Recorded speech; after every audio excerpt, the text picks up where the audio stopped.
Welcome to this video. In this video, I introduce the concept of diaspora. We all know that transnational migration, that is migration in between countries, the movement of people from one country to another country, has become a common phenomenon today. This process is happening across the globe. The people who moved from one country to another country are known as diasporas. The term diaspora literally means dispersed communities. The people who have been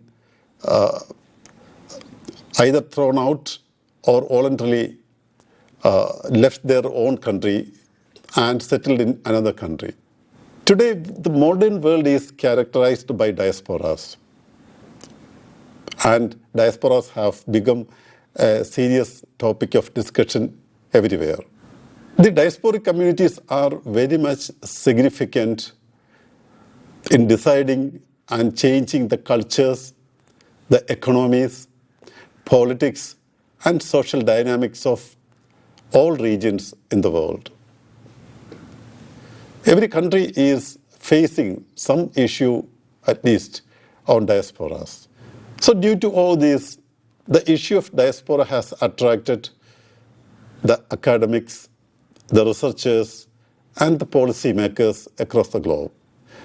So let's see the meaning of diaspora and the process of migration that is preceding diasporas. Migration is the movement of people from one place to another.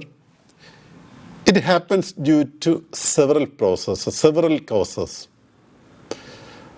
The most usual cause of migration across the globe is economic reasons or economic opportunities. Because people move from one region to another region in search of economic prosperity, economic opportunity, employment, etc. So this process is happening. Especially this involves unequitable development between nations. So the people from the poor nations may most usually move to the nations that are rich or developed. Another important reason for migration is political reason. Due to political unrest, people move from one place to another. The examples of political unrest is civil war or actual international war. The recent example is, in Ukraine, the example in Palestine, West Asia, and all this lead massive displacement of people from one region, one country to another region or another country. So political unrest and such kind of violence. Another example may be ethnic conflicts that is happening across the globe. And yet another important aspect, especially today, is climatic factors, changes in climate. We know as a consequence of development, we now face severe issues of global warming and related issues. So this climatic change has resulted the movement of people from severe climatic conditions to comfortable climatic areas. And again, there are so many numerous individual factors that promote migration.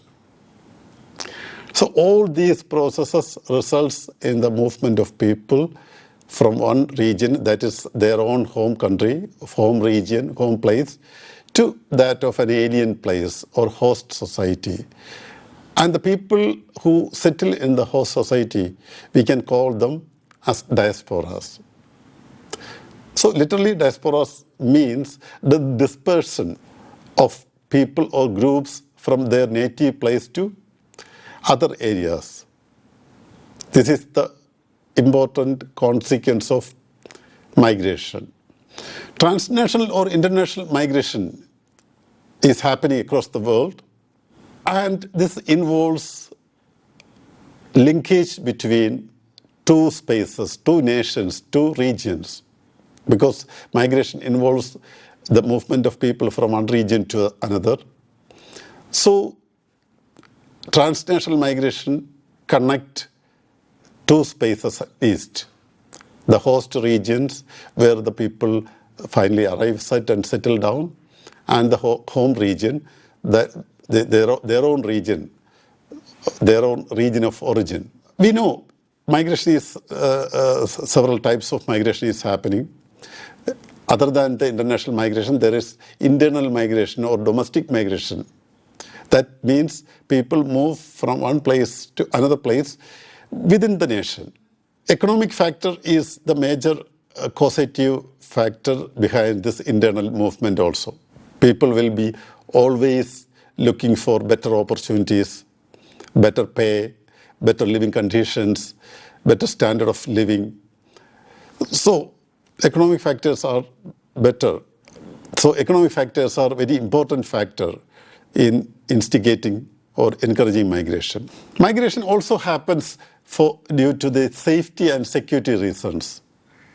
We have already seen that political instability, persecution, social unrest, political upheavals, political disturbances, civil war, all these actually push people to move from one region to another region. And these kinds of movements due to various reasons, they results in the establishment of diasporas. The significant factor in diaspora is these diasporas are characterized by preservation of their own political and cultural identities. Even if they are placed in an alien culture or alien social context, they try to preserve their own original cultural traits, their own political identity, and also their ethnic identities. Today, millions of people around the world are displaced due to armed rebellion or armed conflict, or we can say war. And this kind of forced displacement is often called as refugees. These displaced people are often called as refugees because they are compelled to flee from their own home countries due to extreme form of violences. And they also makes a good chunk of diasporic communities across the globe. The current issue of Palestinian, the Israeli war on Palestine has resulted in the displacement of a large number of people from Palestine to somewhere else, other parts of the world. So if we check the history, migration has been a major factor in the development of diasporic communities. People moved and settled around the world for a variety of reasons, including, as we have already seen, economic goals are there, economic pursuits are there, political reasons are there, political unrest is there, armed warfare is there, and of course, most importantly recently, the environmental causes, that is changing environment. So the movement from one place to another, that's migration, and the resultant diasporic, the establishment of diasporas, they bring about cultural diversity. When diasporas evolve, it is a meeting place of several communities together, several cultures together, several societies together. The migrant communities or diasporas get into contact with the host communities, host societies. So there is cultural diversity. And also, diasporas causes economic development because many of especially the economic diaspora, it is the movement of the people who are highly skilled, professionally qualified, better educated, better skilled people. So they most probably brings about economic development of the host society. Probably they move due to the shortage of manpower or human capital in the host societies. The majority of the migration happening across the globe is economic migration, and due to that same matter, they bring about economic prosperity of the host society because these people carry skill, education, and capability along with them. That is much needed for the economic development of the host society because that host societies usually lack such kind of aspects. And also, diasporas bring about social change because they bring new things to the host societies. They introduce new ideologies. They bring about, they bring along with them new knowledge, new technology, and new belief systems, new fashions, new fads. So everything results in the social change of the host society. At the very same time, the diasporas assimilate into the host society as well, even though they sometimes keep up their own cultural identity, they try to assimilate to some extent. But at the very same time, these diaspora communities, they are better known for maintaining their ties with their native countries. They keep up their cultural ties, their social ties, their economic ties, their all kinds of, even political ties they keep up with. So they actively involve. Being at the host society, despite being at the host society, they actively engage in the cultural, social, economic, and political affairs of their home countries. So diasporas are very interesting, complex phenomena. They are situated in a particular geographical space, maybe away from their home country, but still closely linked and involved in the affairs of their own country, home countries.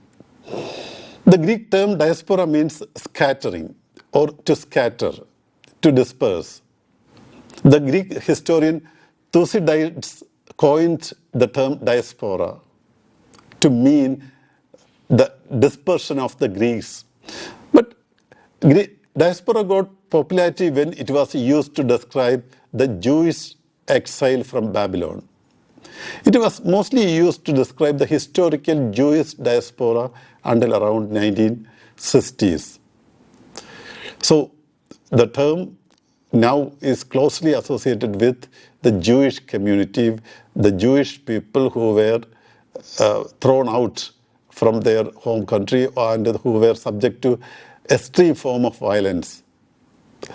So diaspora is mostly associated with the scattered Jewish population. The Jews were even present in various parts of India, including Goa and Kochi.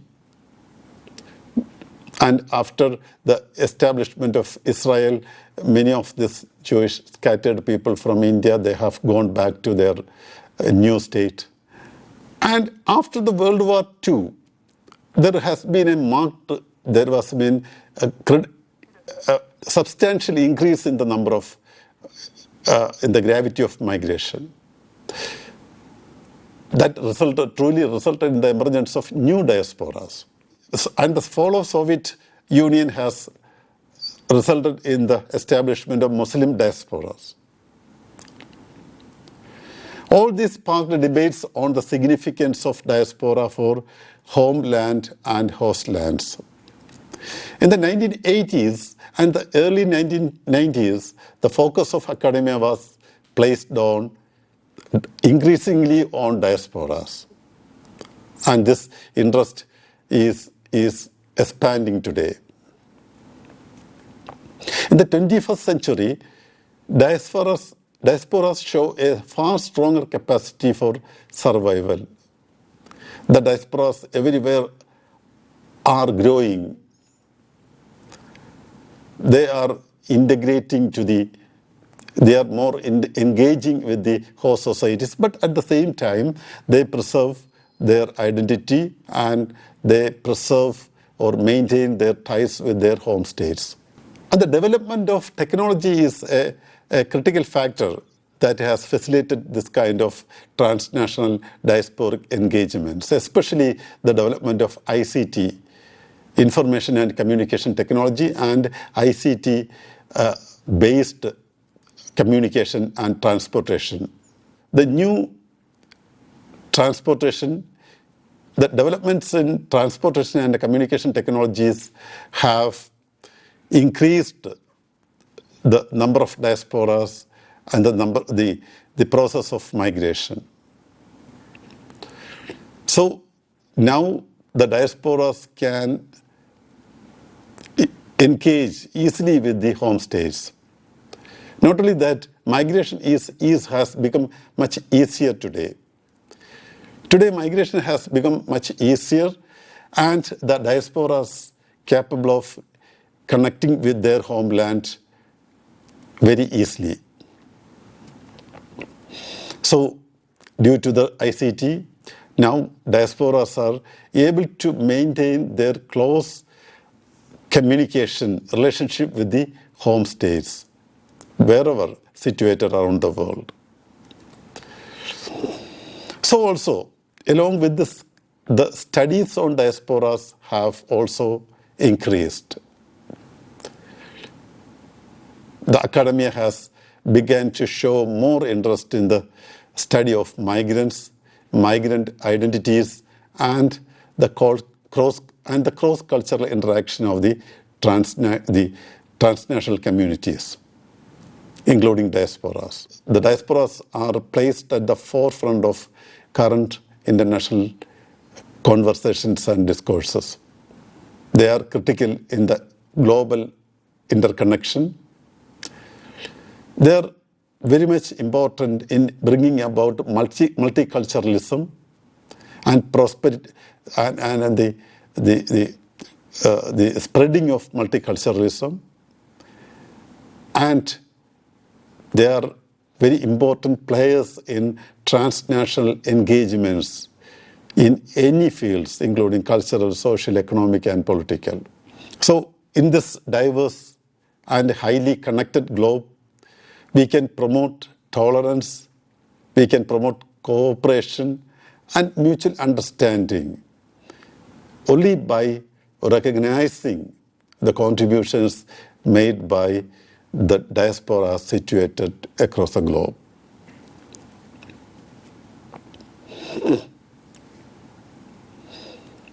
Although historically been associated with the Jewish diaspora or the dispersed Jews, diaspora is today used to describe a wide range of events and phenomena.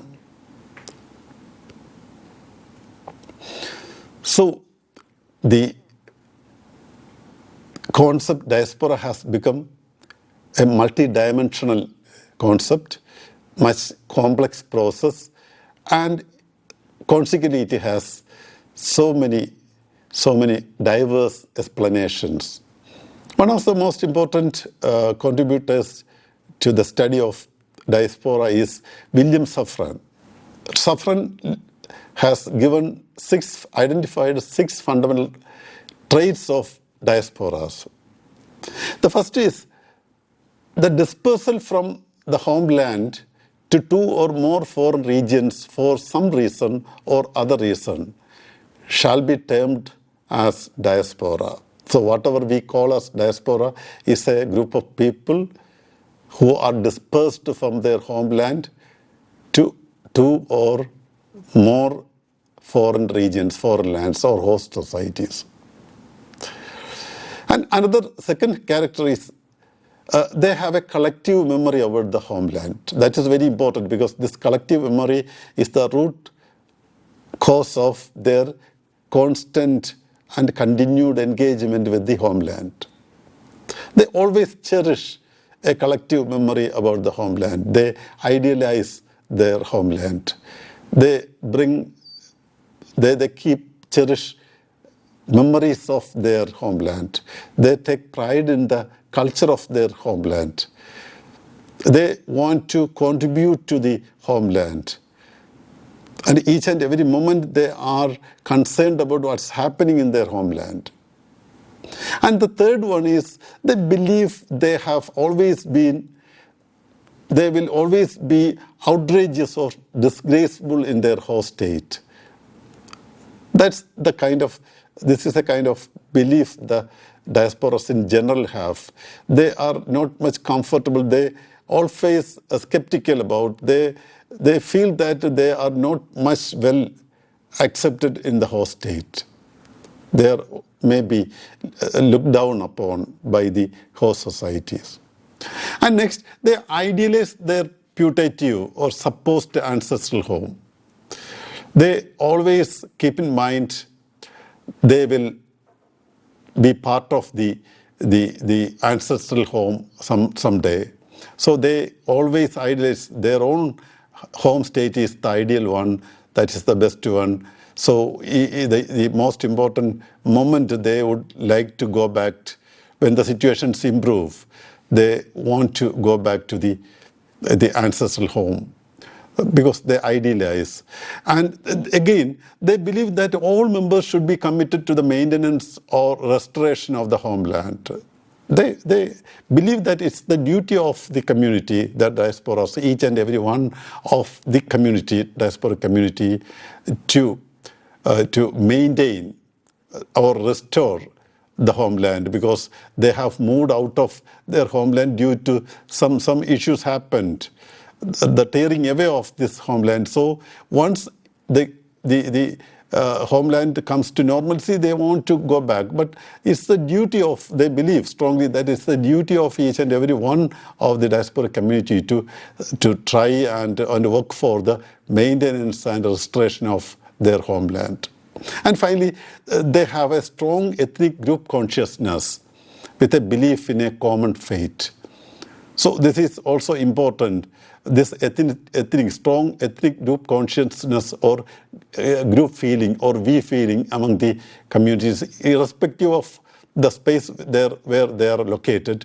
This is very important in unifying the diasporic communities, tying together the diasporic communities and putting them in greater unity. So these are the 6 characteristics given by William Safran. And again, Robin Cohen says, diaspora should be described positively rather than negatively, because the contributions of diasporas are much commendable and they have to be approached positively. The people of diaspora share identity with co-ethnic members in other countries, such as colonial settlers, international students, refugees, and economic migrants. That is another important aspect, because wherever they are situated, because they are situated in more than 2 or several countries across the globe, but wherever, irrespective of, notwithstanding the countries where or the geographical region they are situated, they are cherishing, sharing an identity, a single identity along with the people, diverse types of people who are dispersed across the globe. They may include the colonial settlers, the international students, maybe refugees, and sometimes economic migrants. So they share identity with the co-ethnic members. And Michel Reyes says about the formation of diasporas happened in 3 historical eras. Reyes identified 3 historical eras in which diasporas are formed and developed. First is classical era. The diasporas of the ancient Greek, the Jewish and Armenian people were involved. And the second is contemporary era, where the diasporas of African and other economic migrants are involved in. And the third is the late modern era, where a range of diaspora communities evolved and for a variety of reasons, including either voluntary and involuntary. So we can say that today's globalized world, significance of migration, and in the current globalized world, so we can say in the current globalized world, the significance of migration and diaspora is undeniable, is very crucial. They influence the cultural, social, and economic environment of the nations, both the sending nations and the receiving nations, both the host society and the home society, both the origin and the destination. So studying diasporas help us in the following ways. It enhances understanding of diasporas, help us to enhance intercultural conversations, intercultural engagements. It also reduces intercultural tensions. Understanding of diaspora, study and research on diaspora seriously, considerably reduce intercultural conflicts and tensions. And it also helps us to understand the opportunities and challenges that the world faces today, especially the migrant communities face today. And it also helps integration of communities, different communities. It also helps assimilation of different cultures and different communities. It also facilitates identity formation process of the diaspora communities.